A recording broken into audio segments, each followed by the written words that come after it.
This lesson is about cellular metabolism, tissues, and the integumentary system. So, good day, everyone. Before we start, let me ask, how many of you have felt tired even after eating a full meal, or what they call the food coma?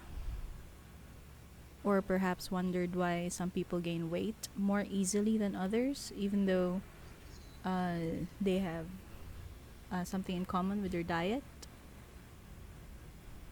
Do you ever wonder how those things work?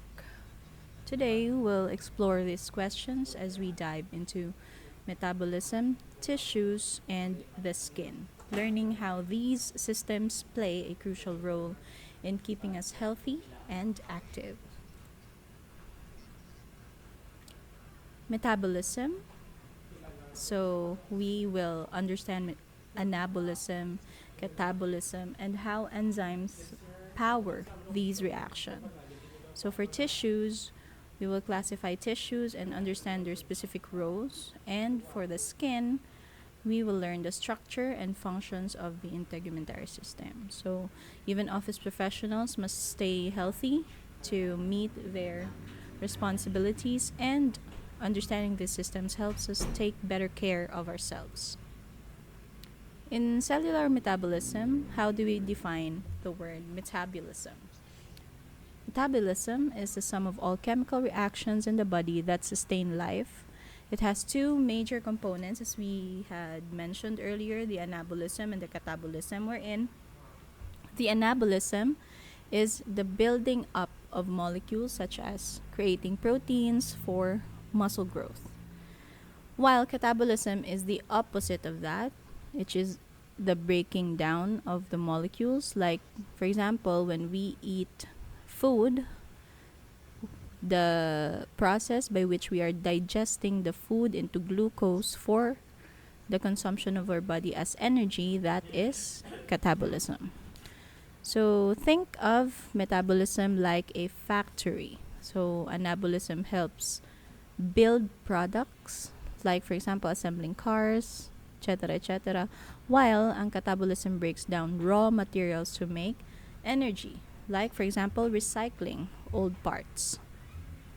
So what is metabolism? As a short recap, metabolism isn't just about energy levels or how fast you burn food. It's the sum of every biochemical reaction happening in your body, thousands of reactions at any given moment. There are two sides of metabolism. What was it again? The anabolism and the catabolism. So the anabolism is the building of things up, that and that building things up requires energy, and catabolism, which break things down and releases energy. So imagine building a Lego set and then smashing it over and over again. So let's take a hamburger, for example. When you eat it, it has proteins, carbs, fats broken down, and the amino acids, the glucose and fatty acids, are absorbed and reassembled into your own proteins, glycogen, and triglycerides. So your DNA acts like a master chef, ensuring every molecule is used precisely where it's needed. Now let's break down the six major nutrients of your body, or what we need. The nutrients that we need. So first is water. Water is vital for reactions, temperature regulation as well, and transport.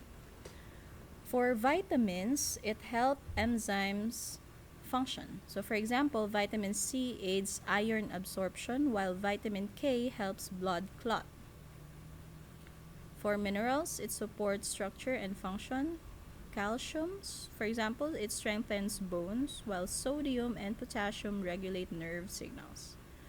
For carbohydrates, your main energy source, glucose powers your cells and fuels processes like muscle contraction. So for fats, it stores energy, it also cushions organs, and it supports brain function. So essential fatty acids, like for example the omega 3s or mga omega 3 those that are advertised, they are crucial for brain and nerve health.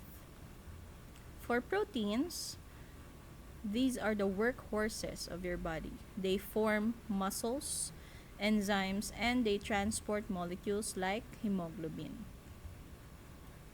For your group activity, I need you to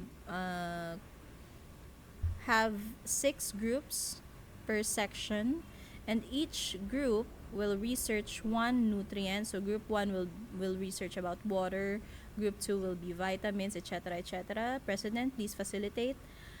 Each group will research one nutrient. You will create a poster, digital poster for this, and you will present its role in the body. You include examples of foods rich in your given or assigned nutrient, okay? So this will be posted as an activity in our Google Classroom. Make sure that once you turn in your digital poster, that you also include the group members, the complete name of the group members. So what will your digital poster look like? You introduce to us what your assigned nutrient is, and then you will present its role in the digital poster. You will include the role of that specific nutrient in our body. So you would also include examples of food rich in that type of nutrient. All right? Okay. Now let's go to enzymes, the role of enzymes. Enzymes are specialized proteins that act as catalysts. So they speed up chemical reactions without being used up. So for example, imagine that you're baking cookies, and then enzymes are like the heat in the oven. So making the ingredients combine faster to form delicious cookies. So ang mga common enzymes that we have are amylase. It is found in our saliva. The lipase, it breaks down fats, and the pepsin, which breaks down proteins. So we have here DNA, RNA polymerase 2. It transcribes DNA to RNA, is also an enzyme. Next, for cellular respiration, we need not to dig much deeper into this one since you're not med students, but I will introduce to you at least ang mga basics of cellular respiration. So a process where glucose is broken down to produce ATP, adenosine triphosphate, which is the body's energy currency. So if you know what organelle this is, it is commonly described as the powerhouse of the cell. Yan. Ang battery niyan, or the energy currency, is what we call the ATP. Okay? The adenosine triphosphate. Meron tayong overview of the stages in cellular respiration, which is first is the glycolysis. It splits glucose into 2 molecules of pyruvate. It produces a small amount of ATP. Then next is the Krebs cycle. It produces high energy electron, which is found in the mitochondria. And then next is electron transport chain, uses these carriers to produce a large amount of ATP. So for example, it's also like when we charge our phones, our body takes glucose and recharges its energy, stores through these processes, which is in the form of ATP. Cellular respiration involves several key stages, yung glycolysis, transition reaction, or also called the bridge reaction, the citric acid cycle or the Krebs cycle, and the oxidative phosphorylation, including ang electron transport chain and chemiosmosis. So those are the key stages that happens in cellular respiration. In aerobic respiration, it is the process utilized by organisms that live and grow in oxygen-rich environments. So in this process, glucose and oxygen are converted into water and carbon dioxide, with oxygen serving as the final electron acceptor. Okay? That's why it's called aerobic respiration, because the final electron receptor is oxygen. So it needs oxygen, aerobic. How about the opposite of that is the anaerobic respiration? On the other hand, it is used by organisms thriving in environments without oxygen. So it follows the same general steps as aerobic respiration but differs in the final electron acceptor since sa aerobic respiration, the last electron acceptor is oxygen. Dito wala kasi it's the um, process by which oxygen is not needed. So, typically, ang last nila nga mga electron acceptors, since it's not oxygen, typically it's substances such as sulfate or nitrate, some things like that. Pero wala oxygen since that's why it's called anaerobic. As a result, anaerobic respiration produces less ATP because these alternative acceptors have a lower reduction potential compared to oxygen. So that's why limited man ang ma-produce or ma-yield yung adenosine triphosphate. Alright, let's go with glycolysis. This is the first step again in cellular respiration, if you remember. So the first stage of cellular respiration is glycolysis, which occurs in the cytoplasm and does not require oxygen, making it an anaerobic process.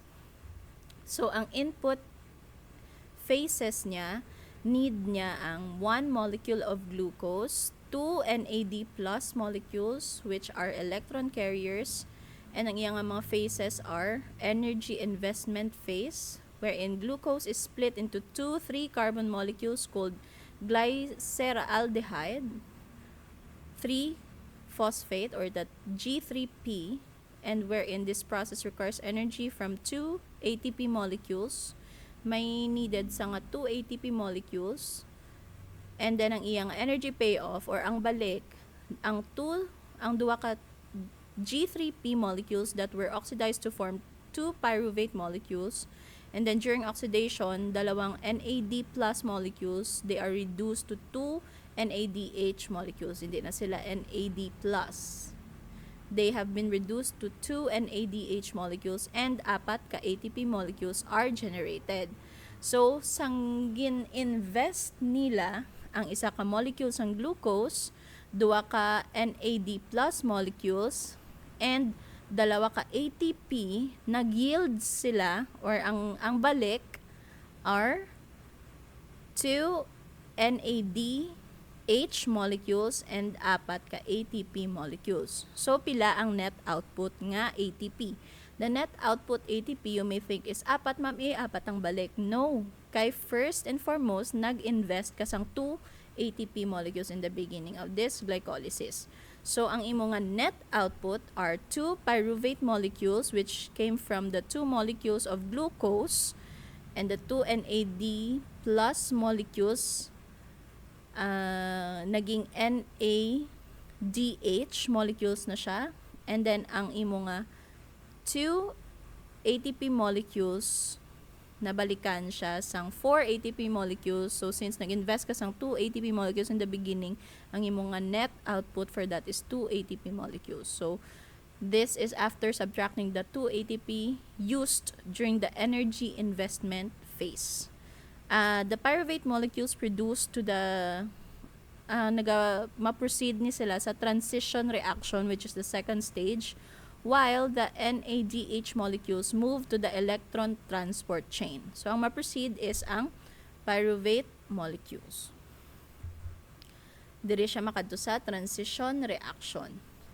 The transition reaction, or what we also call the bridge reaction, it connects the glycolysis to the citric acid cycle, or the Krebs cycle. So, where is it located? It is located sa cytoplasm in prokaryotes, and in eukaryotes, it is located in mitochondrial matrix nga part of the mitochondria. Ang input mo for transition reaction are ang na-produce kagina nga 2 pyruvate molecules nga halin sa glycolysis, And then, may kinanglan ka naman again nga dalawang NAD plus molecules. So, amo na ang input or ang investment at the beginning of transition reaction. So, the process here is that each pyruvate loses a carboxyl group releasing carbon dioxide.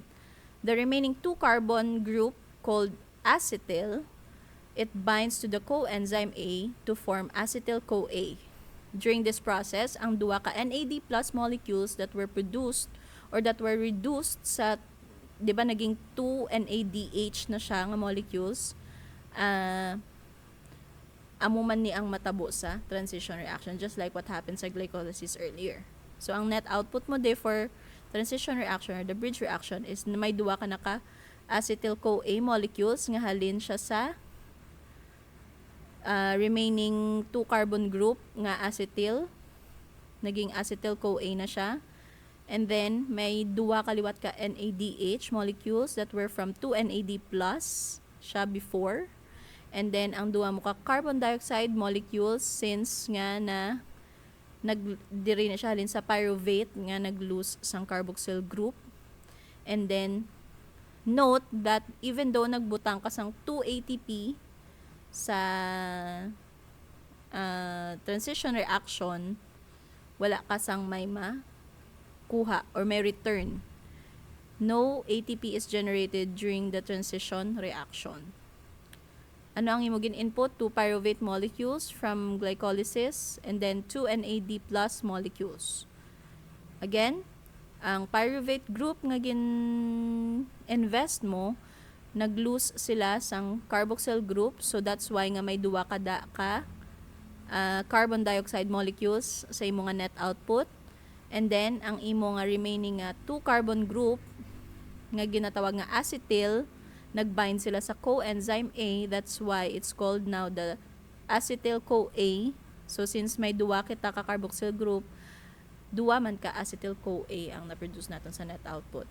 And then, ang imo nga 2 NAD plus molecules na gin-invest as input, naghimo siya or na-reduce siya as 2 NADH again. So, since no ATP was invested here in transition reaction, wala sang ATP nga na-generate. Alright, so quick quiz about the cellular respiration. First question, you may pause if you really want to get the answer, for more time. What is the final electron acceptor in aerobic respiration? 3, 2, 1. The answer is oxygen. Aerobic respiration, final electron acceptor is oxygen. Next, what is the net ATP generated during glycolysis? Again, what is the net ATP generated during glycolysis? Or pila ka ATP ang ma-generate mo during glycolysis? 3, 2, 1. The answer is 2. 2 ATP is generated at the end of glycolysis. Next question.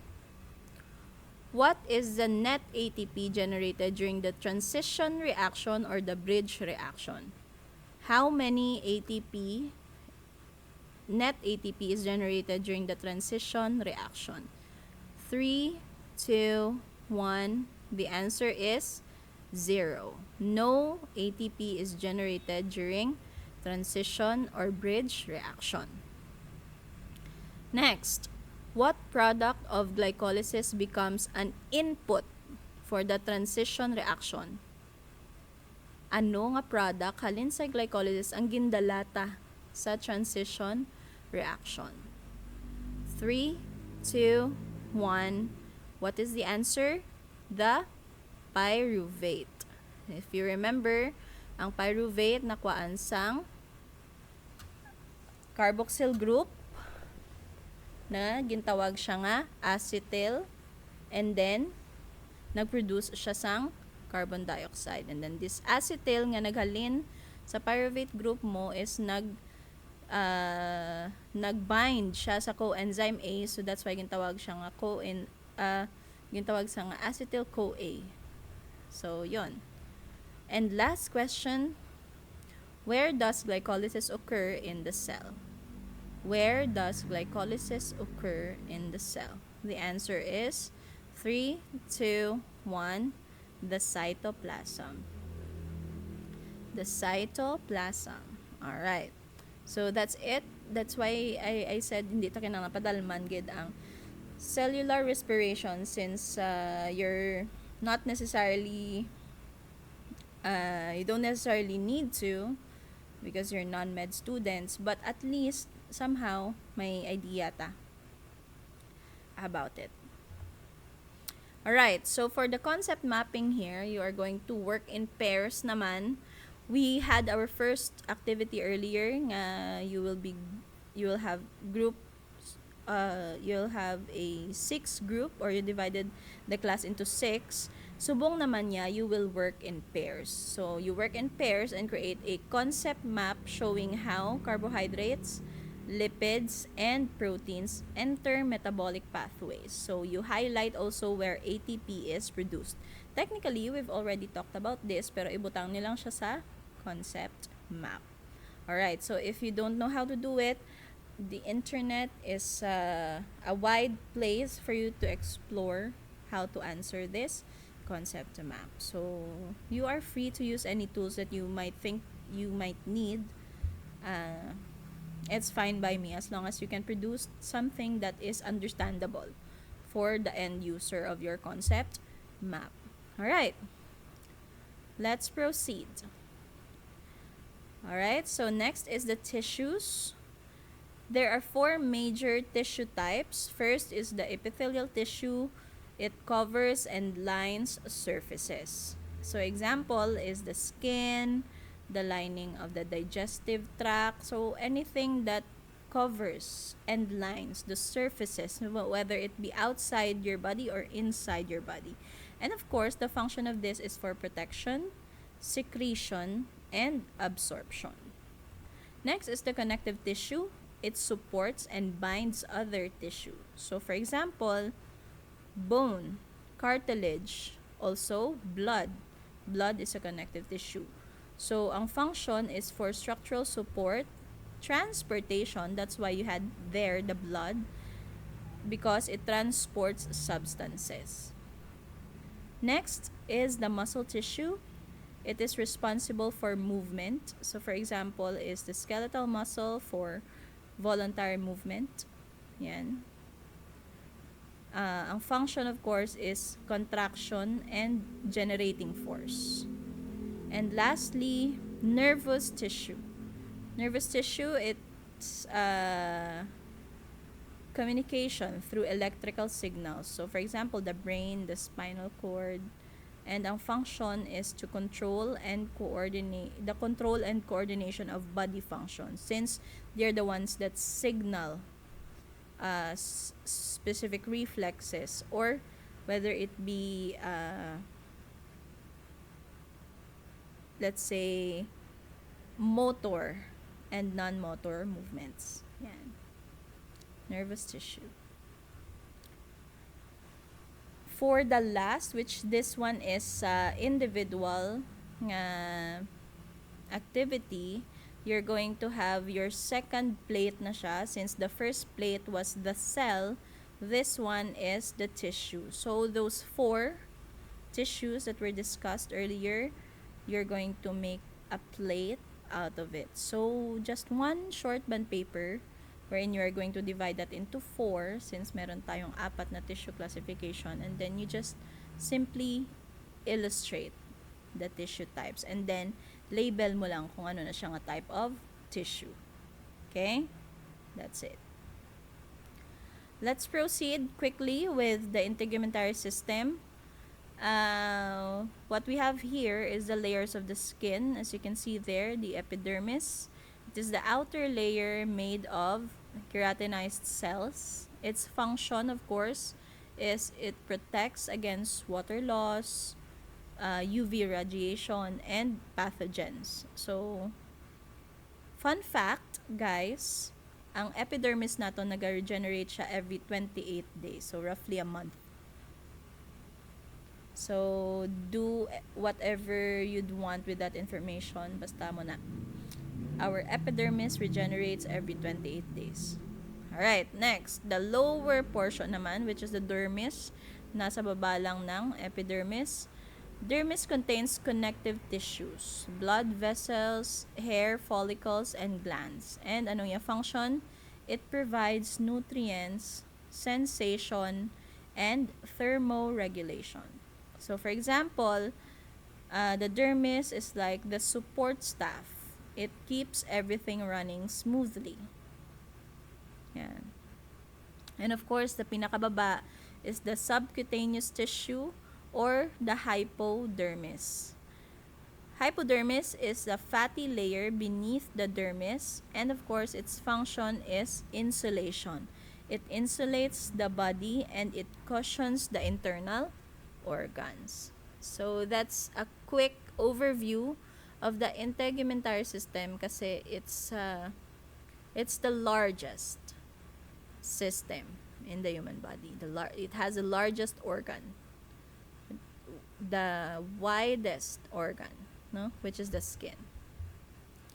So for your homework, which is also individual and will be posted also, everything here is posted, but homework has a little percentage compared to the three activities. Homework, actually, I will label it as a quiz kasi you are going to write a short essay on how metabolism or the skin contributes to your daily health as BS Office Administration students, citing specific examples. So if you want to share in your essay your skincare routine, your practices on how you keep hygiene, yan, etc., etc. Or anything that you want to share to us on how metabolism or the skin, the integumentary system, contributes to your daily health. Not just as a common citizen, but specifically as a BS Office Administration student, wherein you are studying and at the same time you have already experienced that to be deployed outside. So, syempre, kailangan prim and proper kayo tingnan, neat. Yan. So, you give us an insight about it using your essay. So, since it's a short essay, it would roughly be around 200 to 500 words. So, good luck with that. That's your homework. So, that's it. That's it for our cellular metabolism, tissues, and the integumentary system. And this topic is good for 2 weeks. So, we are going to finish all of those activities this week. And then next week, we are going to have our quiz about it. So, I'll lay down more reading materials for it. Nothing that's really complicated. Some things that just elaborates what we have talked about today. As supporting documents. Yan. Mga suggested readings. But of course, we will have a quiz on that. So, yeah, see you around. We will be having our F2F this week. So, expect that the quizzes probably would still be online, but the plates should be submitted face to face. So, yeah. Thank you for listening. If needed be that you need to review or rewatch this video, you may. So that's the advantage of having it a pre-recorded lesson. But if we will be in our F2F schedule as much as possible, let's try to meet inside the classroom. Thank you and goodbye. Have a great day, everyone.